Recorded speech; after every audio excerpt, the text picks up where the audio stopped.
All right, so this simplifies the situation. This will help you determine who's wrong and who's right when looking at any logical conflict. And so it can be said that before any logical collision in which somebody believes something makes sense and another person believes something makes sense and they conflict with one another, that what makes sense is what happens for any person. What logically makes sense is what they'll do at any given time before any logical conflict occurs. Now, the way this works is that there is a somewhat logical display screen between everybody in which they're all working out based on what they understand, what makes sense to happen next. This person shares with this person, and this person shares with this person, and a simulation of logic occurs in both their minds, in which they both get to see how things make sense according to that collision of logic. And at some point, somebody can realize, holy shit, I'm wrong. But the issue is because they've already gotten a lot and they've already built their towers so high, they would say, but I have too much to lose. I don't want them to realize that I'm wrong because I would have to give up my track here and I have too much to lose in this track. So the way this occurs is that in most cases, parents are often cloning their choices of character onto their children. Parents are often passing on their logical conclusions to their children, which is just a natural state of being. Children learn logic from their parents for the most part, in school and math and all that stuff, but for the most part, when it comes to personal character, parents are passing on their logical decisions in response to every concept to children. And so, because of this, it leads to states in which somebody has too much to lose and has realized that they're wrong. Now, they know that if we get to a logical conclusion, that they'll have to give up what they're on and the other person will be the one who passes on that track. So these are the strategies that they'll start using. They'll claim that they or no one really understands anything and can't really prove anything if you think about it. Or they'll say, we don't have time to discuss this. Now, what that'll lead to is we have to fight, which is pretty much if they can win a fight against you, then they'll choose to fight. And they'll say that the winner of the fight is who is right because of some law. If you're right, then that means that things will line up for you, even though these same people will claim that you don't always get what you want just because you're right. But they'll claim that if they win the fight, that it means that they were right anyway. Now, if they can't say that they don't have time and they can't win the fight, then they'll move on to character insults. And these are just basic adjectives. These are you smell or you're a bad person. And what these will do, these insults, they'll pretty much make it so that they can claim, I don't need to respect this person, so I'm not even going to discuss logic with them. And what this will do is it'll allow them the opportunity to just assert themselves past that point. I'm leaving. Okay. So, in other cases, they'll even use sexual advances to distract the person so that they can pass them anyway. And the idea is, even if I was wrong, you still chose to have sex with me, or you were still interested in it, so therefore I must have been right in some way. And so I want you to understand that the goal of all of these strategies is to pretty much avoid logical conclusion and assert a physiological advance. Meaning, at this point, it can be said that once they detach themselves from logical conclusion, what they're pretty much doing is detaching themselves from right and wrong. And so instead of right being what makes sense and wrong being what doesn't make sense, for them, right becomes what gets them what they want and wrong becomes what doesn't get them what they want. And so their whole ethics system is changed because they have to detach themselves from logical conclusion in order to get what they want. And so just look out for these basic traits. They'll claim that they don't understand, that they can't understand. They'll claim that there is no time to discuss. They may even try to fight and claim that the winner of the fight is who's right. They may go to character insults in which it's no longer about what makes sense and they're just saying things about you. Or they may use sexual advances and distractions to try and get past you anyway. And that the goal of all this is to prevent logical conclusion in which it would be obvious that they were wrong and there would be no way of them denying that, and assert physiological advance in which they can just get what they want anyway. So just know that. These are the traits you look out for.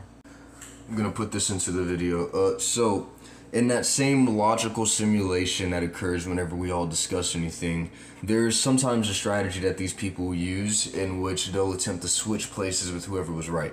And so let's say that person A and person B It just happened. They already fucking did it.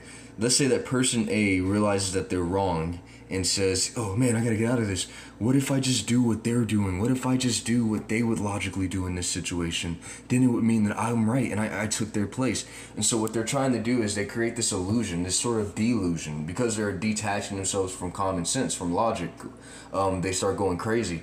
And so to them, they think that if this is the point, that if this is the point, right? And they're meeting B, and B's meeting A, that if and B's obviously gonna be right, and so it's gonna get the passage, right?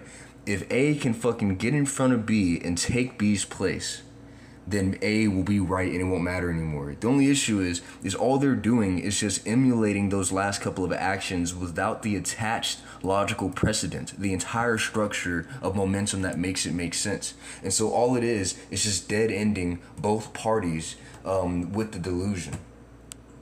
All right, thank you. Another thing that might happen is that because at this point A will realize that B is right and they've already figured that out, they'll avoid meeting with B and will go off and establish new physiological connections to try and distract themselves and say, I wasn't even thinking about that, or I don't even have time for that, or oh, you're so worried about that. And what this also does is leave B dead-ended while they go off and use others to survive. They rely on others, they create connections, arguments, tensions, and they use all of these mentioned strategies to prevent themselves from being caught for not having any real logical security. Now, at this point, you've got to start thinking, if somebody dies and they're absolutely right and they had the full logical conclusion, which means that they were the ones that should have occurred. Now, if someone dies and everyone is now fully aware of the fact that they were right and how it was being avoided, then what it'll officially do, because of everyone's awareness, even if you attempted to avoid it, because you knew there was something to avoid, it'll mean that it'll establish that in this reality of concept, it doesn't matter if you're right, which means it doesn't matter if you do the right thing, which means it doesn't matter if you do the successful thing. So all of the strategies that you were previously using to avoid realizing that you were wrong, to escape the conditions of logical testing and exchange to determine what happens next, that means that all those strategies you were using will now become ineffective because you have fully and officially established the reality that it doesn't matter even if you do the right thing. It doesn't matter even if you do the successful thing. You've taken that away. To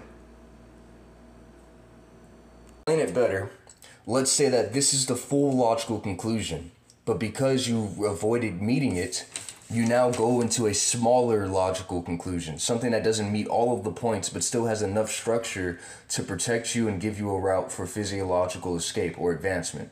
Now, at this point, it only works because it still makes sense. But once you fully kill off a true logical conclusion, then you have fully agreed to the concept that it doesn't matter if you make sense. And so these strategies of going to smaller levels of thinking and creating physiological routes from there will also begin to fail. I have this in every direction. I told you. Now this is the last thing, and everything else will be a variation of all the stuff I've said so far.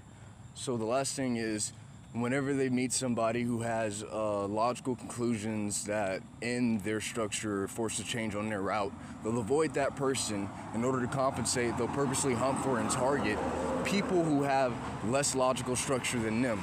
And then they'll take that I'm right, so that means that I get to keep going value, and they'll try to stall and prevent themselves from facing the logical conclusion that cut them off before they evaded it. And what this does is it just creates a dead end that they're stalling and refusing to figure out the entire time. Which is why some people don't like my inquisitive nature, and it's also why some people prefer to just stay dumbing themselves down forever.